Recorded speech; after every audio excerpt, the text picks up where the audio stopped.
Bruno Marchal, mental coach à Montpellier. Alors les coachings et les formations, c'est en descriptif de ces vidéos comme vous en voulez. Aujourd'hui, on va parler des règles de fonctionnement de la vie. Il y a des lois, des règles, hein. Si on les connaît, on s'amuse bien. Si on ne les connaît pas, on galère, hein. Je vous prépare une formation pour mercredi sur les lois de fonctionnement du couple. Comme ça, quand vous aurez récupéré votre couple, ou si vous êtes en couple, vous saurez les erreurs à ne pas faire, hein. Ça, je finis de vous la préparer, cette formation. Elle est au top. Aujourd'hui, je vais vous parler de règles du jeu, mais pour nous amuser un peu plus, quelles sont les règles du jeu que le demi-homme ou la demi-femme ont utilisées pour faire tomber votre époux, votre épouse en crise dans ses filets, entre guillemets, puisque comme c'est une personne mal construite, effectivement, hein, généralement, les relations pansement sont des relations mal construites où on se tient l'un l'autre jusqu'à ce qu'il y en ait un qui tombe ou qui se barre. C'est pour ça que ça finit mal, les relations pansement. Donc on utilise, comme on est un demi-homme, un demi-femme. Alors pourquoi je dis demi-homme, demi-femme? Parce que quand on est un homme et quand on est une femme, et qu'on connaît les règles de la vie, et quand on a un honneur, un code, on ne va pas chercher une femme ou un homme qui est déjà marié, qui a des enfants, même si on n'est pas bien dans sa vie. On lui dit, ben, t'es bien gentil, mais quand tu seras, si un jour tu es séparé, si un jour tes enfants ont accepté tout ça, eh bien on en parlera à ce moment-là. Donc le demi-homme, la demi-femme, bien évidemment, en profite, bien évidemment, pour essayer d'utiliser la souffrance de l'autre pour diminuer la sienne. Alors l'une des stratégies qu'emploie le demi-homme, la demi-femme, c'est de créer des besoins sans les satisfaire. Alors j'ai pris quelques notes. Euh, Quelqu'un de parfaitement satisfait dans sa vie est impossible à séduire, hein. Si son frigo est plein à la maison, il y a du mal à aller, enfin, ça sert à rien d'aller voir chez le voisin ou chez la voisine. Donc l'idée, c'est de faire naître chez votre conjoint en crise, de mettre en exergue les tensions et les frustrations. Donc la personne qui a un demi-homme, demi-femme va utiliser ça, va mettre en exergue les tensions et les frustrations. Et comme votre conjoint n'est pas bien dans sa vie au moment où quand il est en crise, il croit que le problème vient de vous. Et donc le demi-homme, la demi-femme attise les tensions. C'est vrai, il te dit ça. Non, mais c'est pas possible. Incroyable. Mais comment une femme, un homme comme toi peut supporter ça? Et hop, en alimentant les frustrations et les tensions, on permet de les diminuer et donc de récupérer la personne. Si vous si vous montrez à la personne en crise déjà qu'elle a une vie routinière, que c'est banal, que c'est éloigné de ses rêves de jeunesse, etc., eh bien la personne va plonger. Et généralement, ce qui est intéressant, c'est que ce que vous reproche votre conjoint et qui vous paraît bizarre, c'est souvent ce que le pansement lui a mis dans la tête. Voilà, il a dit non mais on peut pas, c'est pas possible parce que tu n'as jamais été heureuse avec lui, alors on peut pas faire ça. Et donc votre conjoint en crise va s'imaginer que ça fait 15 ans, 20 ans qu'elle n'est pas heureuse avec lui. Donc le pansement utilise la fragilité, hein, et utilise cette fissure qui va faire que ce que dit le pansement, c'est la solution à tous les problèmes. Je vais t'écouter, je vais t'entendre, on va faire l'amour, etc. Sauf qu'effectivement, la personne qui est en crise rentre dans une nouvelle dépendance, pour pas trop souffrir, et ne voit pas, puisqu'on est au début de la lune de miel, les fragilités de l'autre. Et la douleur et l'angoisse qui sont chez la personne en crise, eh bien, au lieu de les travailler, on va pouvoir les vider avec son demi-homme ou sa demi-femme, alors qu'on devrait apprendre à maîtriser les besoins qu'on ne peut pas combler. La personne le demi-homme, la demi-femme, utilise souvent aussi, j'ai noté ça, l'art de l'insinuation, j'appelais ça l'art de l'insinuation. Donc votre conjoint en crise va être la cible d'attention, comme la personne est mal, est avide et vous n'avez pas fait votre boulot à un moment donné, eh bien la personne va être là à fond avec elle, avec lui, pleine d'attention, on se rappelle, on fait des bisous, etc. Et il n'y a pas beaucoup de défense contre l'insinuation, qui est l'art d'instiller finalement goutte à goutte dans l'esprit de la personne en crise des idées qui ne vont s'épanouir que plus tard. C'est-à-dire que lorsque vous allez faire des interdits, ça va ressurgir ce que le pansement a dit. Ah, le pansement, il le savait, il était trop fort, etc. Donc il y a un double langage qui est pratiqué par le pansement généralement, un double langage un peu particulier, qui est d'abord, on fait des déclarations brutales, hein, t'es l'homme de ma vie, on est des âmes sœurs, etc. Et puis parfois on dit non mais ce sera pas possible ensemble, on travaille ensemble, c'est pas vraiment fini avec mon épouse, avec mon époux. Donc il y a à la fois des déclarations et à la fois des faits qui ne correspondent pas. Par le demi-homme, par la demi-femme, ce qui crée une tempête dans le crâne pardon, de la personne qui est en crise, et qui va être attirée par ce comportement, parce que déjà qu'elle est mal construite, eh bien, elle va essayer de comprendre ce qui se passe de l'autre côté, ce qui lui arrive, et comme elle croit que tout vient, les problèmes viennent de son couple, elle est focalisée, elle a envie de voir son pansement qui, à la fois dit des choses très belles, mais qui ne peut les réaliser. Le pansement va tenter, alors volontairement ou involontairement, d'habiter l'esprit de votre conjoint en crise. Comme votre conjoint en crise vit dans une bulle, elle va être plus facile à convaincre si la bulle vient vers le pansement. Donc le pansement va attirer votre conjoint en crise, parce que dans ces cas-là, quand on va chercher des personnes qui ont la même humeur que nous.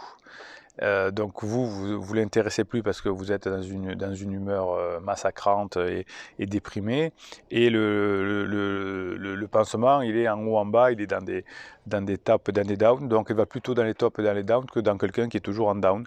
Et si le pansement n'est pas trop bête et flatte le narcissisme de votre conjoint en crise, eh bien, c'est facile de lui faire baisser la garde, hein, de cette façon-là, parce que la personne verra que grâce au pansement, elle a une nouvelle image d'elle, elle renvoie une nouvelle image dans le miroir. Alors d'ailleurs, vous voyez que votre conjoint en crise se vêtit souvent de façon différente, et votre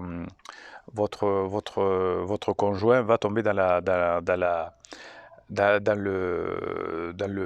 tentation, on va dire, et pour faire franchir le pas à votre cible, eh bien, le conjoint va s'entendre dire, on va parler beaucoup de plaisir, comme le serpent a tenté Ève en lui promettant des connaissances interdites, des choses, tu t'ennuyais pendant 30 ans, ton mari n'est pas un homme, ta femme n'est pas une femme, etc.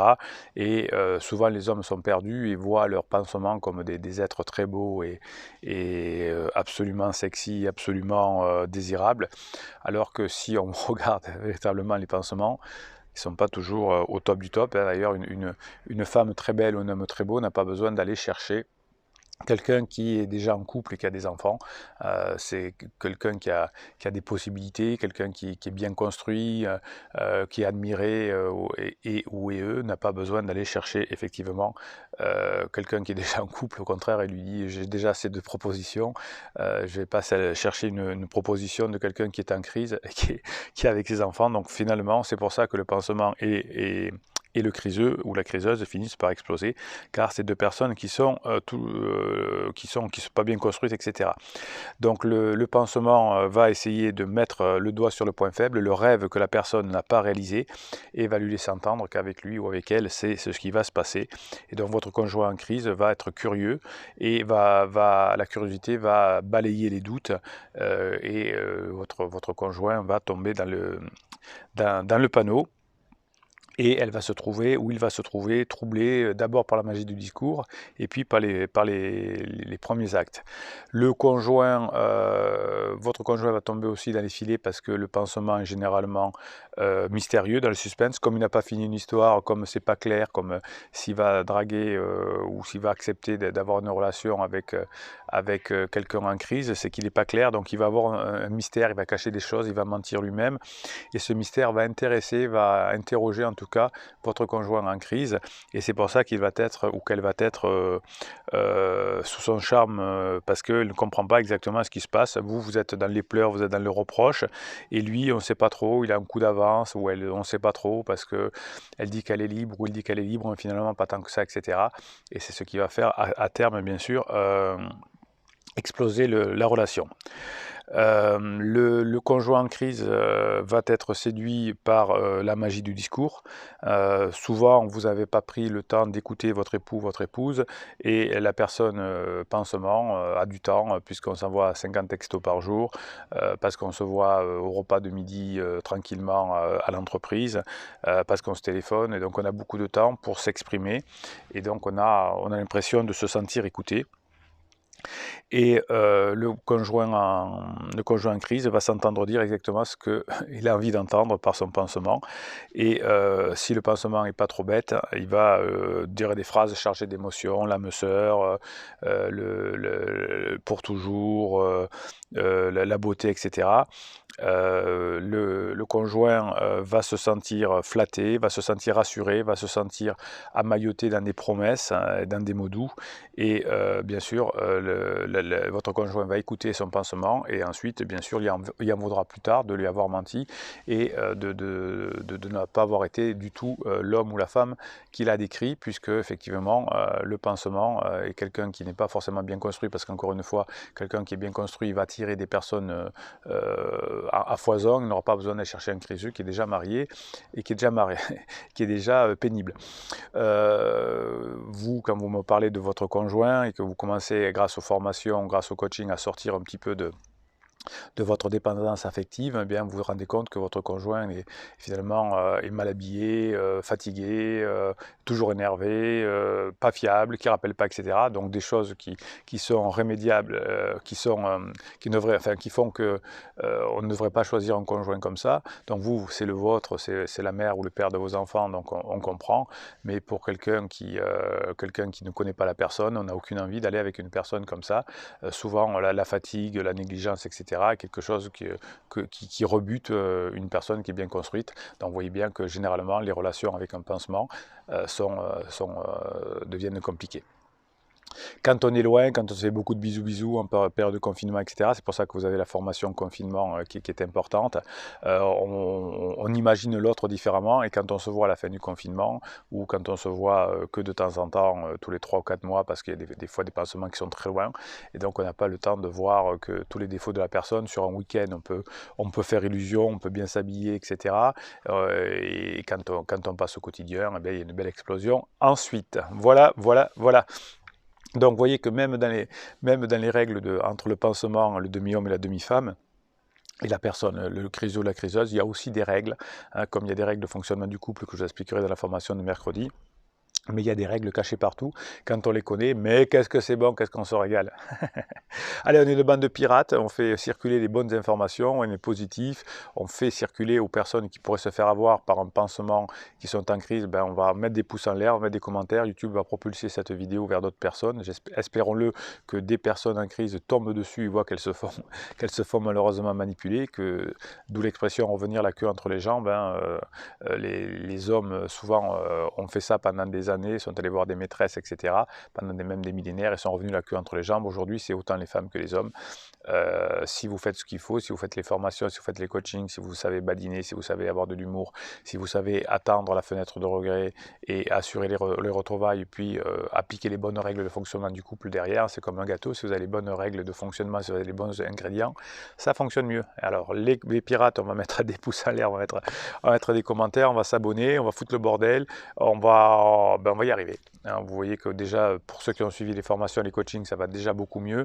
Les personnes qui ont suivi les coachings, les personnes qui ont suivi les formations, bien souvent se sont déjà remis en couple, mais il faut effectivement attendre un ingrédient, que la crise se termine, ou en tout cas qu'il y a un fait de jeu, et le fait de jeu, c'est souvent soit un problème au travail, soit un gros clash qui ne manque pas d'arriver avec le pansement entre deux êtres mal construits. Voilà, allez, on s'abonne, on met le pouce en l'air, tout ça, on met les commentaires, et Bruno Marchal, il vous dit à très bientôt.